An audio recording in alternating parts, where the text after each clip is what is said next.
ایک روز ایک عورت روتی چلاتی آپ کی خدمت میں حاضر ہوئی، بدحواسی اور بےتابی میں آپ سے عرض کرنے لگی، حضور، شہر کے حاکم نے میرے بیٹے کو بے قصور قتل کر دیا ہے، خدا کے لیے آپ میری مدد کیجیے۔ اس عورت کی درد بھری فریاد اور اندر سے رحم و ہمدردی پیدا ہو گئی۔ آپ ترنت عصائے مبارک ہاتھ میں لے کر اٹھے اور اس عورت کے ساتھ روانہ ہو گئے۔ بہت سے خادم اور حاضرین بھی آپ کے ساتھ ہو گئے۔ جب آپ لڑکے کے بے جان لاش کے پاس پہنچے تو بہت دیر تک چپ رہے اور کھڑے کھڑے اس کی طرف تاکتے رہے۔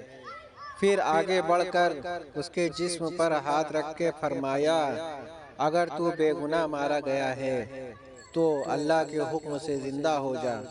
ابھی آپ کی زبان مبارک سے یہ الفاظ نکلے ہی تھے کہ مقتول زندہ ہو گیا۔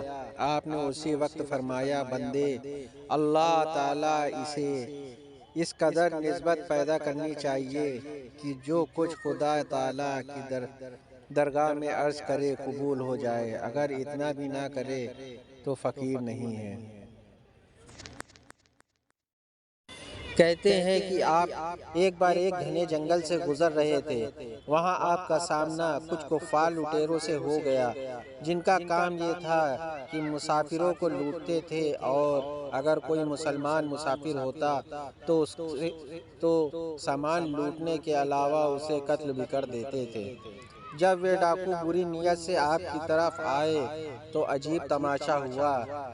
جس ہتھیار بند گروہ نے سینکڑوں ہزاروں مسلمانوں کو بلا وجہ خاک و خون میں تڑپایا تھا، آپ کی ایک ہی نگاہ سے تھرتھرا اٹھے اور قدموں میں گر پڑے۔ بڑی عزیزی سے عرض کیا، ہم آپ کے غلام ہیں اور نظر کرم کی امیدوار ہیں۔ جب وہ آپ اپنے برے کاموں سے توبہ کرنے لگے تو آپ نے ان کو کلمہ پڑھا کر اسلام میں داخل کر لیا اور ان کو نصیحت فرمائی کہ کبھی کسی کے مال اور اپنے لیے حلال نہ سمجھیں، مطلب کسی کے مال کو اپنے لیے حلال نہ سمجھیں۔ حضرت خواجہ قطب الدین بختیار کاکی رحمۃ اللہ علیہ فرماتے ہیں کہ میں جب تک حضور غریب نواز رحمۃ اللہ علیہ کی خدمت میں رہا، کبھی آپ کو ناراض ہوتے نہیں دیکھا۔ ایک روز خواجہ صاحب رحمۃ اللہ علیہ کے ساتھ میں اور میرا ایک دوسرا خادم شیخ علی باہر جا رہے تھے کہ اچانک راستے میں ایک شخص شیخ علی رحمۃ اللہ علیہ کا دامن پکڑ کر برا بھلا کہنے لگا۔ حضرت پیر و مرشد نے اس شخص سے جھگڑا کرنے کی وجہ معلوم کی۔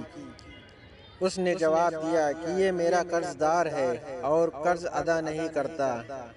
آپ نے فرمایا، اسے چھوڑ دو، تمہارا قرضہ ادا کر دے گا۔ لیکن یہ شخص نہیں مانا۔ اس پر آپ حضرت پیر و مرشد کو غصہ آ گیا اور ترنت اپنی چادر مبارک اتار کر زمین پر ڈال دی اور فرمایا، جس قدر تیرا قرضہ ہے اس چادر سے لے لے، مگر خبردار زیادہ لینے کی کوشش نہ کرنا۔ اس شخص نے اپنا قرض سے کچھ زیادہ لے لیا۔ اسی وقت اس کا ہاتھ سوکھ گیا۔ وہ دیکھ کر چلانے لگا اور معافی مانگی۔ آپ نے اسے معاف کر دیا۔ اس کا ہاتھ فوراً درست ہو گیا اور وہ حلقۂ ارادت میں داخل ہو گیا۔ کہتے ہیں کہ ایک بار جب آپ اپنے مریدوں کے ساتھ سفر کر رہے تھے، آپ کا گزر ایک جنگل سے ہوا۔ وہاں آتش پرست یعنی کہ آگ کی پوجا کرنے والے کا ایک گروہ آگ کی پوجا کر رہا تھا کہ ان کی ریاضت اس قدر بڑھی ہوئی تھی کہ وہ 6 مہینے تک بغیر کھانا اور بغیر پانی پیے رہ جاتے تھے۔ اکثر ان کی یہ سخت ریاضت کو دیکھ کر اس قدر لوگ ان سے متاثر ہوتے تھے کہ ان کی عقیدت رکھنے لگتے تھے۔ ان کی اس حرکت کو لوگ گمراہ ہو جاتے تھے، مطلب کہ ان کی اس حرکت سے لوگ گمراہ ہو جاتے تھے۔ خواجہ غریب نواز صاحب رحمۃ اللہ علیہ نے جب ان کی یہ حالت دیکھی تو ان سے پوچھا، اے گمراہو، خدا کو چھوڑ کر آگ کی پوجا کیوں کرتے ہو؟ انہی نے عرض کیا، ہم اس لیے پوچھتے ہیں کہ ہمیں دوزخ کی تکلیف نہ پہنچائے۔ آپ نے فرمایا یہ طریقہ دوزخ سے چھٹکارے کا نہیں ہے۔ جب تک خدا کی عبادت نہیں کرو گے کبھی آگ سے نجات نہ پاؤ گے۔ تم لوگ اتنے دنوں سے آگ کی پوجا کر رہے ہو، ذرا اس کو ہاتھوں میں لے کر دیکھو، معلوم ہوگا کہ آگ پوجنے سے کیا فائدہ ہے۔ انہوں نے جواب دیا کہ بے شک یہ ہمیں جلا دے گی، کیونکہ آگ کا کام ہی جلا دینا ہے۔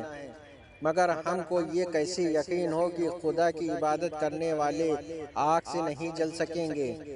اگر آپ کو آگ کے ہاتھ میں اٹھا لے، اگر آگ مطلب کہ انہوں نے کہا کہ اگر آپ آگ کو ہاتھ میں اٹھا لیں تو ہم کو یقین ہو جائے گا۔